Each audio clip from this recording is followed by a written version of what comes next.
Hey guys, my name's Crystal Kenny, and I'm in love with creating. All things artistic and imagination involved. I'm an American girl who chased her creative dreams all the way to Paris, France, making a living using photography. This podcast takes you inside the stories of all the artsy folks I've met along the way and gives you that extra push to discover your creative gifts. The desire to create is deeply inside each and every one of us, and I give you the tools and inspiration to find a new way of living a more creative life. This is La Vie Creative, the podcast.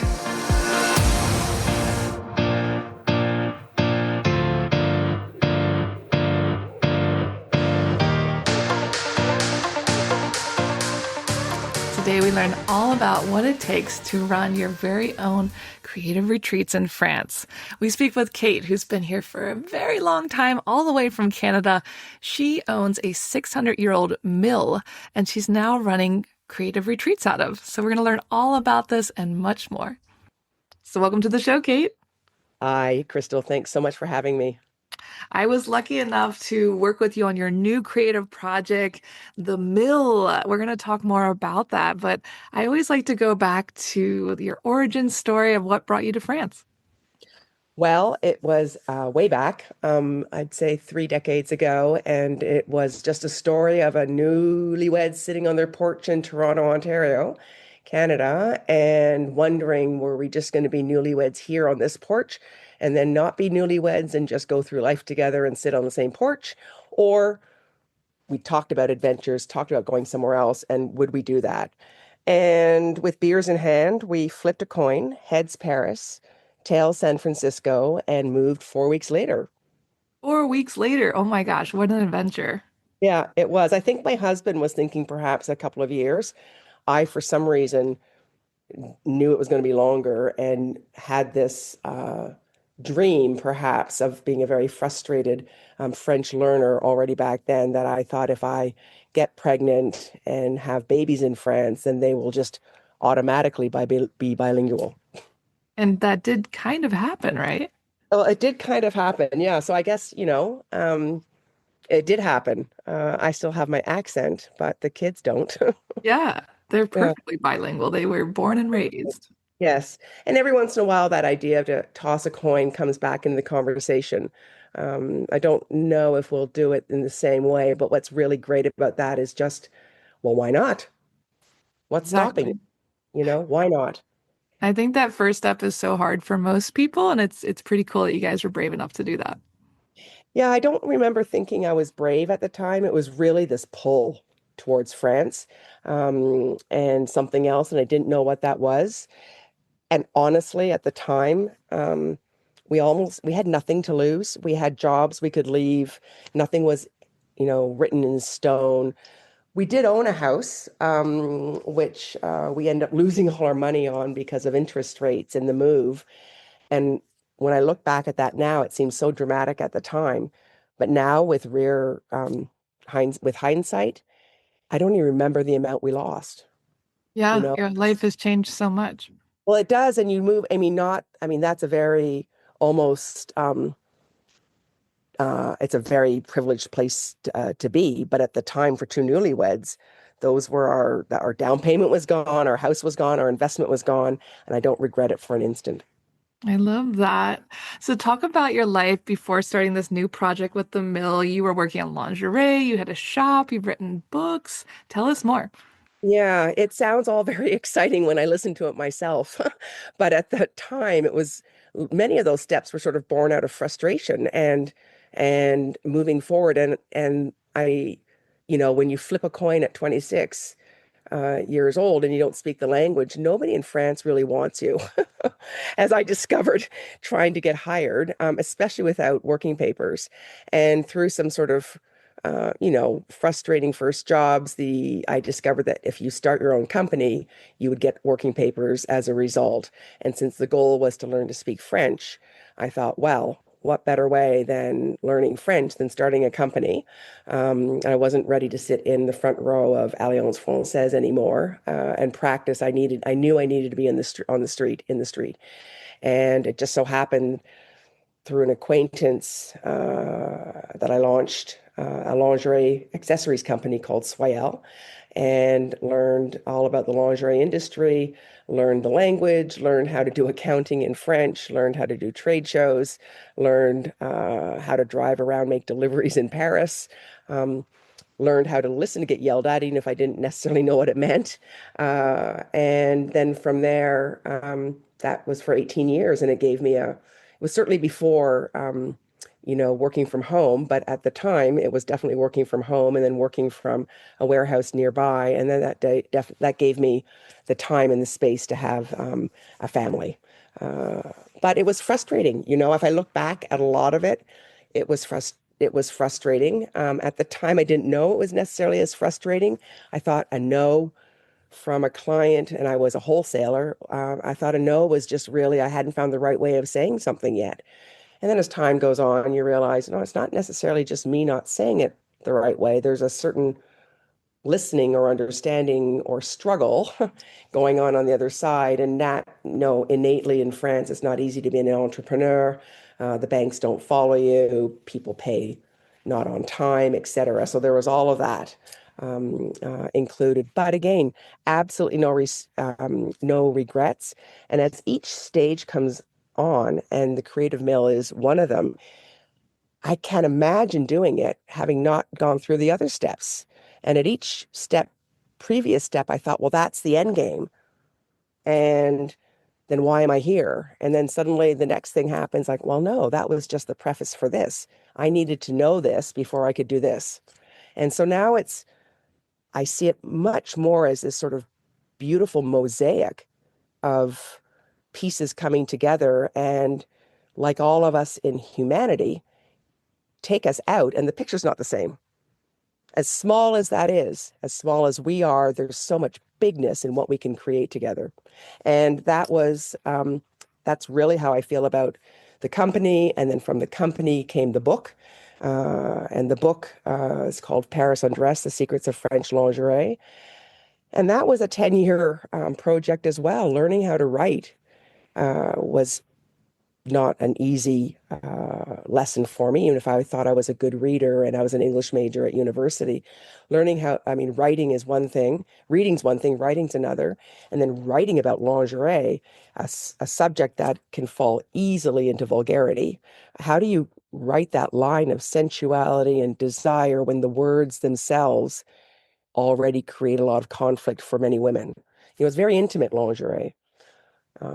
And then Paris Undressed led to meditation and mindfulness, which gave me the language from Paris Undressed to access these body sensations that we aren't necessarily aware of, and going deeper and deeper into the body to find the language. And if it's not there, to make the language, or as clumsily as possible, find the words. And then from there, what blooms. So that's been pretty much almost my road to creativity too, because creativity wasn't something I thought I had or I could access. I thought it was something that I was observing in other people, whether it was lingerie designers, entrepreneurs. It was something I was observing in others, not something that I had in myself. And especially with your podcast, I think this is just so important. It's in each and every one of us. It's just how you let that emerge. Uh, Yeah, I couldn't agree more. I mean, it's exactly what you said. I think so many of us think, oh, I'm not an artist, I'm not a creative, but it's in everything we do. And I love your story of just, that's the biggest thing everyone says is start before you're ready. And it sounds like you've done that over and over again. yes, now that ties nicely into an ethos that everybody needs a way to latch on to how you do something. So when you hear about these beautiful projects, and whether it's paintings, whether it's books, that sounds wonderful, but I need to know the grit. Well, how? I mean, what did you do? Did you pick up a phone? Did you pick up a pen? Did you go to your computer? How did it actually start? It's that very practical side. And that practicality's helped me a lot because there's something innately um, inaccessible about the idea of being an artist or creativity, that it's something out there that you have to grasp. And in fact, it's really just finding the intersection for it to happen. And that doesn't happen unless you show up. And that was something I could really hang on to. It's something I could put on a clothesline saying, I know I can show up at 9 o'clock.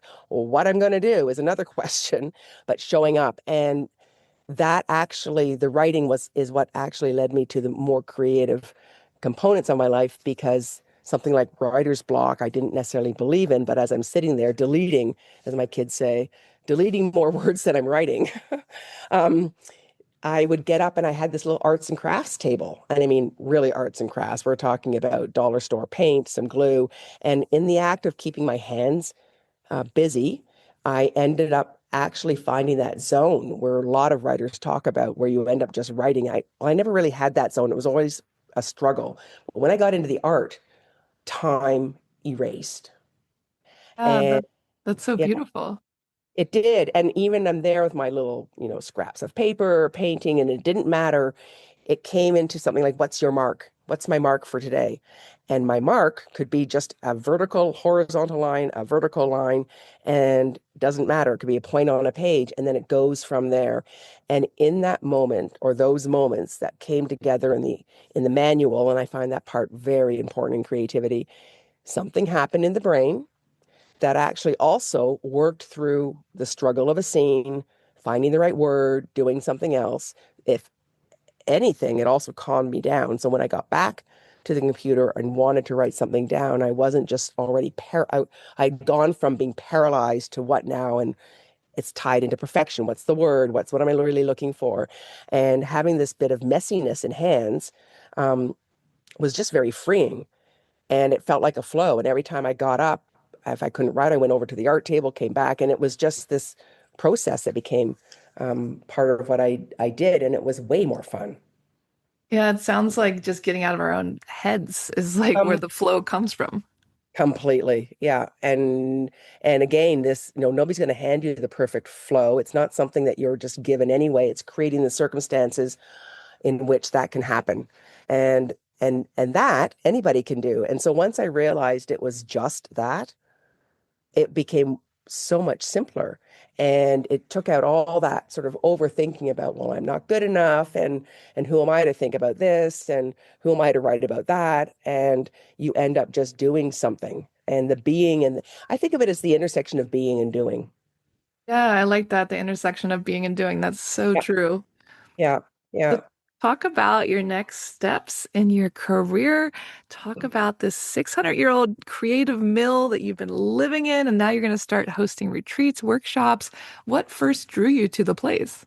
Well, the place itself drew us way in about 25 years ago. It's been our home for the last 25 years. And it was the office in the warehouse for my lingerie company as our family was expanding. And I have 5 kids, so they all didn't come out at once, and it took a while to get them all out. And that happened really easily in the country. And my husband and I are both Canadian, and we make a lot of noise and we take up a lot of space.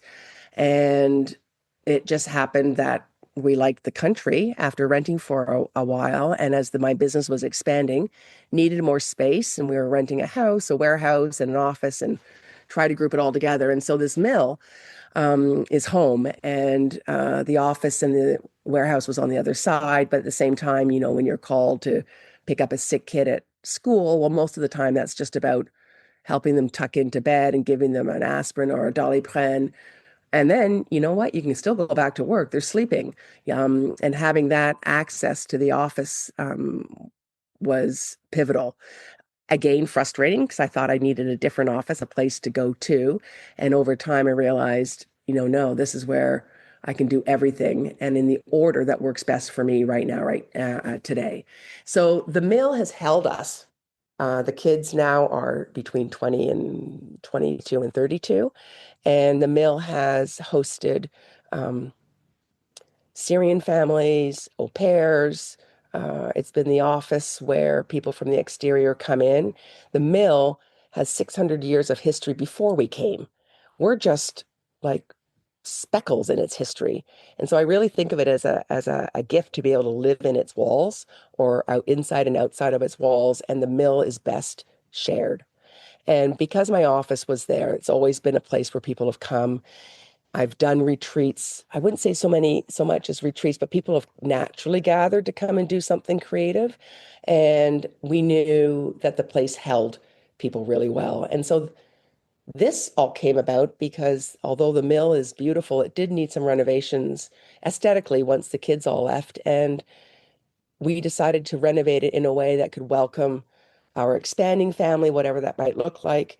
Friends, if we know you, acquaintances, if we don't, friends to be. And we've already hosted as well. There's an international clown school in the nearby village, École Gaulier, which is known worldwide. So it's fun to be able to say we host clowns, and they come from anywhere from a month to a year. So the place just works better with people. I And love that. Hosting clowns. I know, we get so used to saying clowns in the area because everybody knows a clown school. And when I get out of context, you're like, what did you just say? I was like, that's just a fun thing to put into a sentence. Oh, I'm going home. There's a clown in my house, or the clowns rehearsing, and the clowns themselves infuse the house with creativity. I mean, you don't. I don't know if there's much more creative than a clown in your midst to inspire a little bit a lot of imagination and to just test where you think crazy really is. Yeah. Yeah. I was lucky enough to photograph your beautiful home, the mill, and it was so fun to create with you and learn about the history. Tell people about this history of this 600-year-old mill. Well, let me also just say you coming was the result of a phone call. I mean, just for the listeners about how these bonds of people in Paris kind of take on this much stronger bond, probably by nature of geography. And we've known each other for years, but we actually haven't, I don't know what your favorite color is, for instance, what is your favorite color? It's blue. It's blue. Is there a shade of blue? I'm more of an aquamarine girl myself. Okay, for clothes or to live in and look at? I think all of the above. Okay, yes, it's really aquamarine. And as I was sitting here one day wondering about what am I going to do with this idea, the renovations are pretty much finished, and this sort of over planner that I am, I thought I had to do, a list of 10 things before I could start this company. And I thought, you know what? The place exists and you exist. Trust that. It's been happening. And I just called you and I said, well, I can't do anything if I don't have a photo. Who wants to hear about, well, imagine this and imagine that, and you'll stay here and we'll do this. And you came down. And in that 24 hours, I don't know if you remember, but I had to pretty much, decorate a house in a way that wasn't, the walls were very decorated, but is the room ready for for a photograph? And in that crazy day we spent photographing spaces, it really cataloged the house for me because I could see the movement. I've done it before, but I actually hadn't thought about it in this context for other people and a mill. And I mean, as a retreat center and where people would sleep and where people would gather and where you wanted to take a photo. And in the telling you where the photo was would come the story. So yeah, I mean, the mill is 600 years old and uh, there's quite a few mills in this area. It's in Île-de-France, so we're in 91, and there's about 12 mills in the area. And it was agricultural. It wasn't lived in. It was actually a working mill up until it was renovated, which was the owner before us, which that was pretty recent. And during the wars, a lot of men died. So that's how the mill got passed along, and was a passionate project by the owner before us, a developer actually, who restored it in its entirety, stone by stone, and kept the floor plan and the space, and was a love project for him for 25 years. Sorry, for 12 years. And then it came a moment where he couldn't keep it anymore, and then we were the lucky ones to be able to take the reins. So there aren't that many families I mean, there's a lot of generations, but not many families that have been through the mill. So it feels like we carry a history while adding our own. And it's not a heavy history. It's not a heavy duty. It's more of feels more like a well, respect for one and a curator of taking care of. Yeah, definitely. And I'll never forget that day when we took all those pictures either, because I remember we had a phone call. Both our schedules were limited. And it was like, oh, I'm yeah, I'm coming tomorrow. And like you said. Well, listen, let's be honest. I was a little pushy. I was a little pushy, and dear Crystal just so yes, and schedules were more than crazy for you, and I was so made motivated because the weather was absolutely gorgeous in early autumn, and I just thought it's now or never, and thank goodness. I mean, really, I consider you're a bit of the catalyst, my love. Um, this is all your fault. Should I say that? I appreciate that. I love Yeah. being at fault. No, it's been really nice to see the pictures and use them, and it makes the when you captured the atmosphere, which I've lived, but I haven't. And people, if you've come here, have lived, but how do you show that atmosphere Yeah. outside of that? And it's not a glossy brochure; it's mostly going to be online. And how do you create an atmosphere that people want to come? So that's fundamentally and instrumental tools for me that I use every day. And then, strangely enough, I don't know if you know this bit, but when I look at the photos, it actually inspires language for me. Oh, wow. I didn't know And that. That's yeah, beautiful. and inspires connection, because there's space and I can move around in the house is one thing. But when I'm looking at the photos, um, I see them all together, which creates a different space. Yeah. Uh, if that makes any sense. And sometimes when I'm putting them in order for whatever reason, to lead, whether I'm describing a retreat or and I decide to sort of go in an organic way, I create these different pathways, almost as if the person I'm thinking about writing for has just walked through the gates. I love And that. yeah, and I just sort of find myself, well, no, this picture, we wouldn't do that first. We would go here and then we'd go there.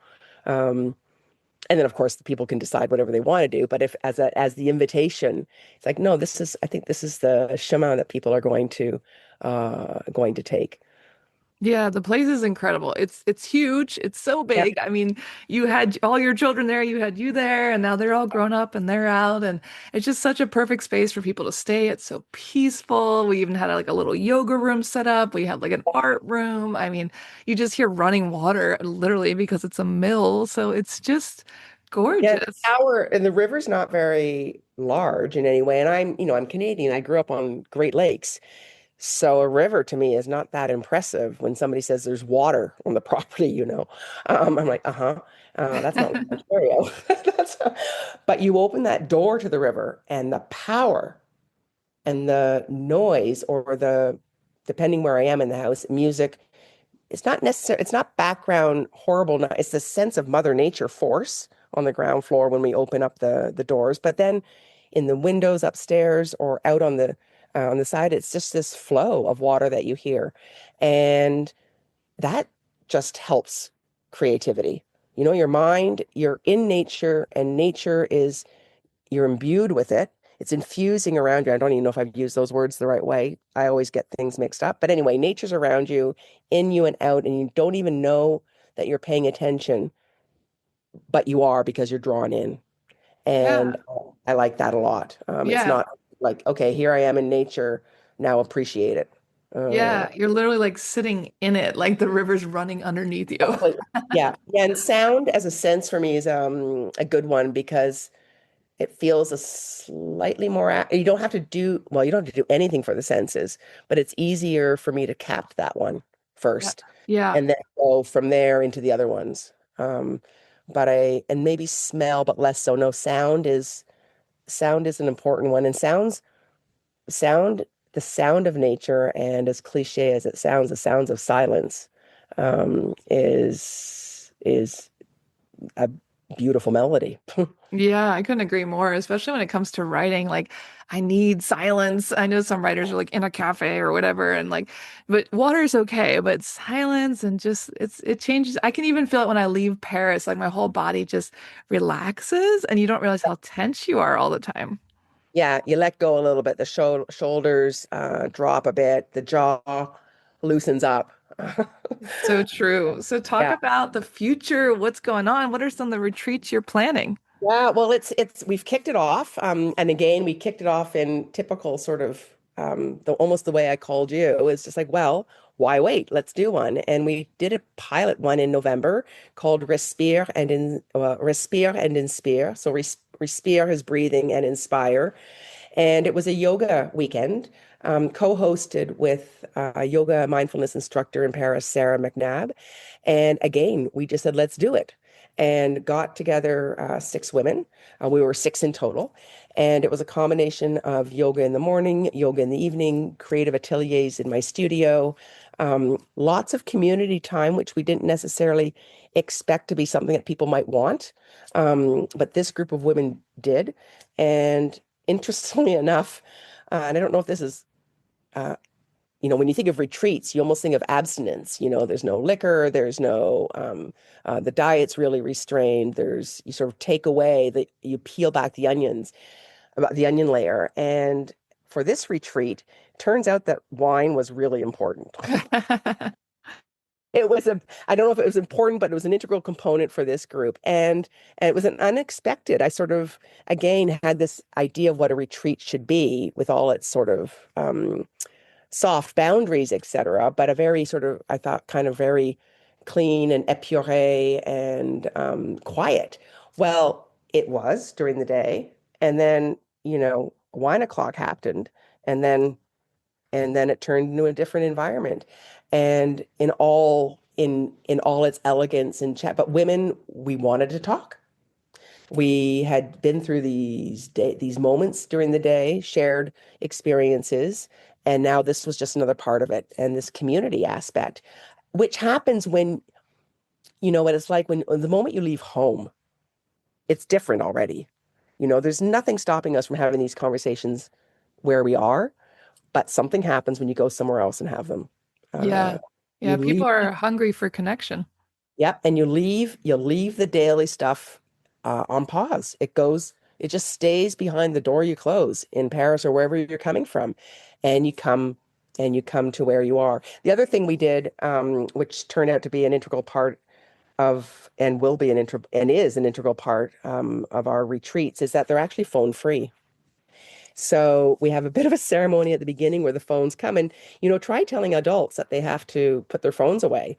Um, and you get the same, I host a lot of French kids, as you have in the past too, on English immersion. Yeah. That people come for a week, and you are the teacher, you're the educator, you're the um, The leader, you take them leader, everywhere. yeah, the cheerleader, the game, and your mom, tucking people in at night. And it's one thing to tell children that they're phone free. They just look at you and do as you say. But adults come up with the same, like, oh, I don't even use my phone that much. It's not a big deal. And then interestingly enough, because there's this collective support, well, first of all, it happens, and we have our phones go into a champagne bucket, with the idea that we're actually just drinking the champagne. So we don't need the bucket for anything else. And they stay there.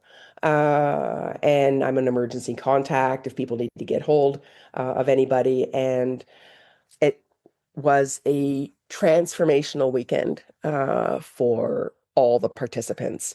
One who most definitely is on her phone all day long. And it was an incredible weekend because it was the anniversary of her husband's death, and who's the father of her children. And she asked me to text the girls, and we're also good friends, to text the girls and just say that where she was and that she would contact them tomorrow. She certainly knew what day it was, but wanted to honor her commitment to this over the weekend. Wow. And yeah, so pretty powerful. And then a really, really lovely, wonderful woman. who gave a little bit of resistance at the beginning. And at the end was like, I didn't, and was one of the ones that said, I don't actually use my phone. Um, Found quite the opposite. And not so much that she actually uses her phone, but in that big what if something happens. And I think the phone for, I mean, a lot of women in general and well, a lot of everybody, but we have the phone as this, oh my God, something's going to happen and I have to know. Or what if I'm not, what if they can't get a hold of me? So it's a bit of fear-based, um, which then sort of compels us to keep it with us. And then once you have it with you, everybody has their own relationship with their phone. Many of us look at it when we don't need to. Let me Yeah, just put it that way. Yeah. it's so And it was true. interesting to have this need. And we had a little bit of follow-up after the retreat. And they went, and all the comments were, yeah, I went back on my phone and guess what? The world didn't end. Yeah. Yeah, Yeah. we're so addicted. I mean, I think there's something really to be said. I mean, just thinking about like if I were to go to your retreat, I had to put my phone away, I'm like already having a heart attack. But it was not that long ago that Yeah. none of us had a phone, a smartphone, like we, Oh, I mean, I speak from, I speak passionately about this from personal experience as a one addicted scroller, and I've done this on my own not on my own, but in retreats, and either self-chosen, mostly self-chosen, and I am amazed at the person that shows up, i.e., me, when I put my phone away. And I just really like that person. Not that the other ones there's anything wrong with, but there's so much space filled differently. Mm, And back to creativity, your mind has to go to something, well, what now? What am I going to do? And you have all this choice. Now, the choice can be paralyzing, but when you bring it back to just one thing, what's my mark? Let me go make a mark. And as most things, the idea of it is bigger than the reality of it. And once you make that one mark, nobody's telling you to make the second one. You've done it all by yourself. And then the third one and the fourth one. And then you're in the middle of making. And time has shaped itself differently. I love that. Yeah, I think we should all take a little break from our phones, as hard as Yeah. that is, but Yeah. we do Well, show up yeah. differently. I do because I anyway I it's and I think that's maybe why the wine came in too, because people, that's the idea too, is to create the connections. And even if we're adults, everybody has the same, well, I don't want to bother somebody, or maybe I'll just go retreat for a moment, use my phone, and then somebody else doesn't come out because you're not out. But everybody found themselves, we were in the kitchen by the fireplace, and conversation just followed. And as did laughter and a lot of experiences. And in the period of 48 hours, it you cover a lot of subjects, which Definitely. would happen if everybody had been hiding in their room. Um, there's listen, I love hiding myself, but there are lots of places to hide in the mill where you can be more like a cat, sort of by yourself, but you can hear something going on if you want elsewhere. So you're not isolated. And there's a difference between that sort of feeling isolated. I think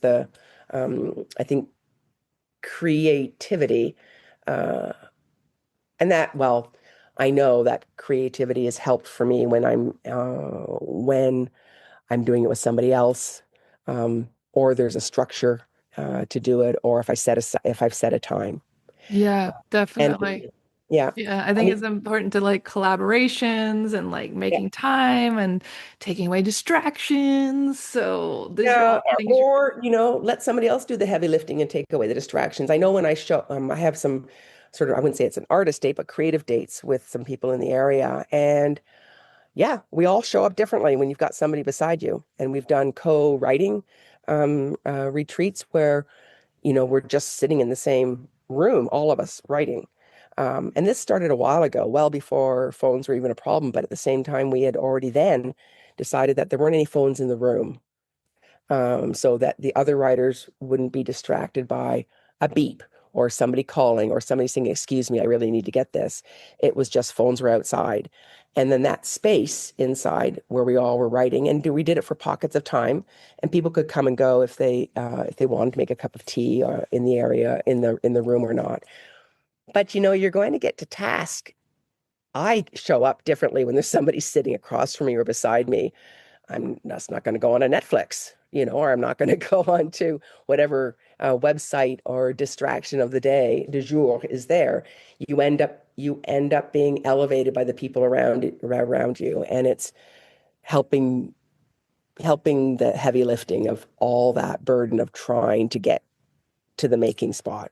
Definitely. I love that. And I think that is a beautiful note to end on. So where can people connect with you, learn about the mill, and come for a visit? Well, yes, we have a site. I hope by the time this is aired, it's in its last blooming process, and it's creativemillfrance.com. We have an upcoming retreat. The yoga one was very popular, so we're doing that again on February 14th to the 16th. Then I have a week-long retreat, a room of your own, which is going to be our signature, I hope, retreat where you come and everything is looked after and the space is open for you then to create, but within a community. And then there'll be a writing retreat in May. Dates are still to be determined, but end of April, beginning of May. So that's just a little menu of what's coming up. And I'm inviting any artist, and I hope, Crystal, that you might come one day and let's do a photography retreat where people learn how to see through the lens in a way in the world and the senses in a different way. Definitely. We'll be talking more about that. And thank you so much for sharing with me today. And I can't wait to see what you'll do next. Oh, Crystal, thank you so much. Thanks so much for tuning in to La Vie Creative. You can find more information on MissParisPhoto.com. And if you enjoyed this show, please feel free to share and spread the word for all my creative guests. We have the power to help them to keep doing what they love. See you next time.